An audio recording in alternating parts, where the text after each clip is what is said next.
Next question. X is facing the problem and he attempts to find a single correct answer to a problem. Identify the type of thinking. X समस्या का सामना कर रहा है और वह समस्या का एक सही उत्तर खोजने का प्रयास करता है। सोच के प्रकार को पहचाने। तो इसमें पर्सन एक्स जो है उसको कोई प्रॉब्लम है तो वो प्रॉब्लम सॉल्व करने के लिए ऑप्शन ढूंढ रहा है। तो कौन सा ऐसा ऑप्शन है जो करेक्ट है और जिससे प्रॉब्लम सॉल्व होगी? तो इस थिंकिंग के टाइप को हम क्या कहेंगे? तो first option creative thinking, second divergent thinking, third convergent thinking and fourth critical thinking, and correct option is convergent thinking.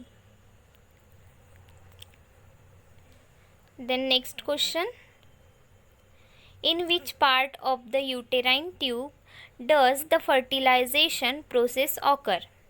गर्भाशय ट्यूब के किस भाग में निषेचन प्रक्रिया होती है? Uterine tube means Fallopian tube. Fallopian tube का दूसरा नाम है uterine tube.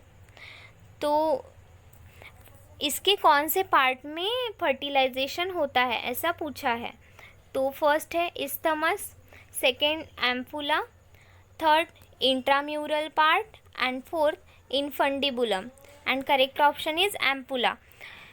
Uterine tube means Fallopian tube के एम्पुला जो पार्ट है उसका वहाँ फर्टिलाइजेशन की प्रोसेस ऑकर होती है। Then next question, the brownish black pigmented area in the mid line stretching from xiphisternum to symphysis pubis during pregnancy is called. गर्भावस्था के दौरान ज़िपिस्टर्नम से सिम्फैसिस प्यूबिस तक फैलने वाली मध्य रेखा में भूरा काला वर्णन क्षेत्र को क्या कहा जाता है? तो जो लाइन प्रेग्नेंट मदर्स में सिम्फैसिस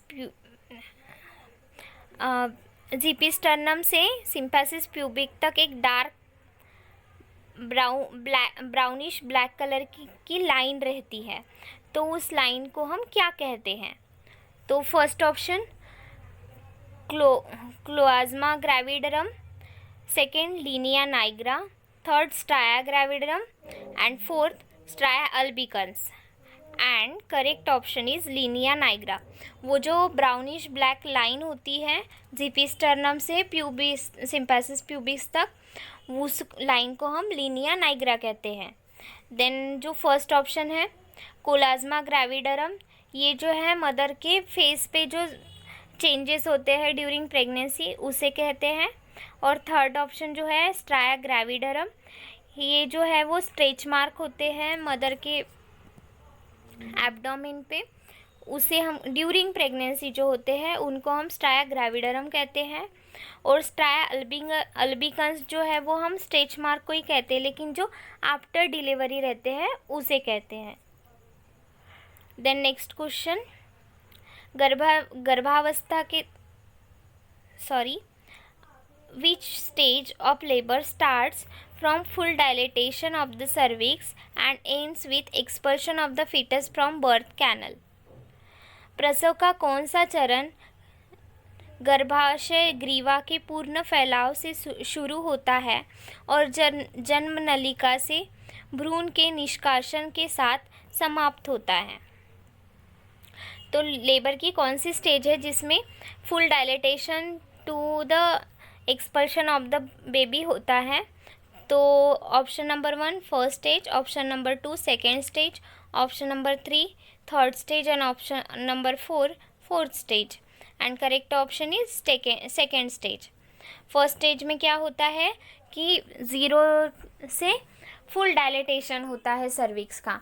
सेकेंड में क्या होता है कि कंप्लीट डायलेटेशन हो जाता है, उस complete dilatation to the birth of the baby, and third stage में from birth of the baby to the expulsion of the placenta and membrane. And fourth option जो है उसमें सिर्फ वो ऑब्जर्वेशन स्टेज होती है और इसमें मदर जो है वो जब तक यूरिन पास नहीं करती तब तक mother after the delivery mother को ऑब्जर्व करते हैं। Then next question, the phase of ejection of milk is called. दूध के निष्कासन के चरण को क्या कहा जाता है? First option galactopoiesis, second mammogenesis, third lactogenesis and fourth galactokinesis. The phase of ejection of milk is called as the galactokinesis. Then next question, what is the placenta accreta? Placenta accreta क्या है? First option, it is the condition in which the placenta is attached to lower uterine segment. Second option, it is the condition in which the placenta is anchored to endometrium. Third option, it is the condition in which the placenta is attached to the upper uterine segment. Fourth option, it is the condition in which the placenta is anchored to myometrium. And correct option is, it is the condition in which the placenta is anchored to myometrium. ये meaning है placenta एक्रीटा का, जिसमें क्या होता है, यह वह स्थिति है जिसमें प्लासेंटा को मायोमेट्रियम से जुड़ा होता है। यूटेरस की जो लेयर होती है मायोमेट्रियम, उससे जुड़ा होता है placenta. Then next question, the severe type of vomiting during pregnancy which has deleterious effect on mother's health is called. गर्भावस्था के दौरान उल्टी का गंभीर प्रकार जो माँ के स्वास्थ्य पर हानिकारक प्रभाव डालता है उसे क्या कहा जाता है? First option morning sickness, second emesis gravidarum, third chorea gravidarum and fourth hyperemesis gravidarum. And correct option is hyperemesis gravidarum. Mother को जो वोमिटिंग होती है ड्यूरिंग प्रेगनेंसी उसे हम कहते हैं hyperemesis gravidarum. Then next question, which of the following signs if noted would be an early sign of excessive blood loss in mother in immediate postpartum period? निम्नलिखित में से कौन सा संकेत noted would be an early sign of excessive blood loss in mother in immediate postpartum period? निम्नलिखित में से कौन सा संकेत अगर नोट किया गया है तो तत्काल प्रसवोत्तर अवधि में एक माँ में अत्यधिक खून की कमी का संकेत होता है? तो डिलीवरी होने के बाद जो पोस्टपार्टम पीरियड होता है तो उसमें ऐसा कौन सा साइन है जो शो करता है कि मदर में बहुत ज़्यादा एक्सेसिव ब्लड लॉस हो रहा है? तो फर्स्ट ऑप्शन है an increase in pulse rate from 88 to 102 beats per minute. Second option blood pressure changes from 130 to 88 to 124/80 mm of Hg। Third option a temperature of 100.4 degree Fahrenheit. And last option an increase in the respiratory rate from 18 to 22 breaths per minute. And correct option है an increase in pulse rate from 88 to 102 beats per minute. अगर mother की pulse rate 88 to 102 beats per minute के बीच में अगर दिख रही है इन द पोस्टपार्टम पीरियड तो इससे हमें क्या साइन मिलेगा कि मदर को बहुत ज़्यादा ब्लीडिंग हो रही है, ब्लड लॉस हो रहा है। Then next question, which of the following noted on the assessment of pregnant mother receiving magnesium sulphate for the management of pre-eclampsia determines that the client is experiencing toxicity?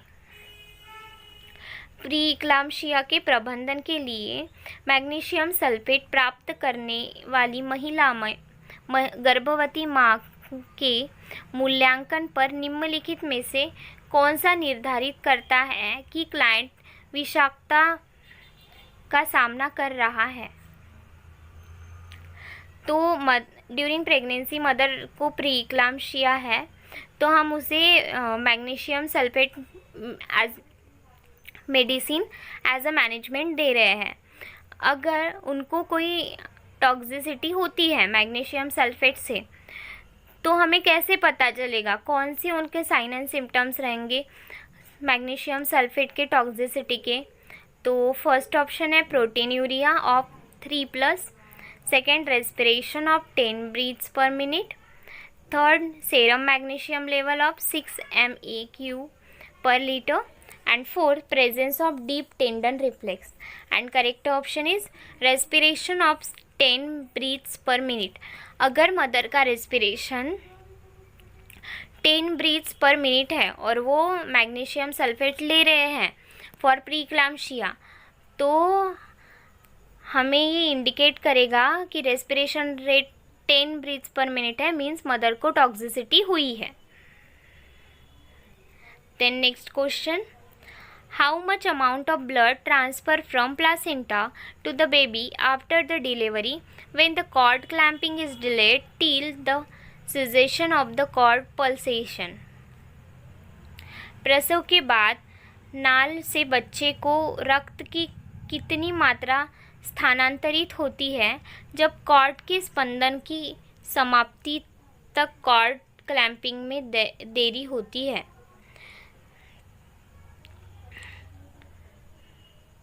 जब during delivery क्या है कि baby delivered हो गया है लेकिन cord सिर्फ clamp करके रखी है, कट नहीं की है, तो इस और अगर डिले हो गया है तो इस टाइम में कट करने में अगर डिले हो गया तो इस टाइम में कितना अमाउंट ऑफ ब्लड ट्रांसफ़र होगा प्लासेंटा से फीटस तक या फिर बेबी तक?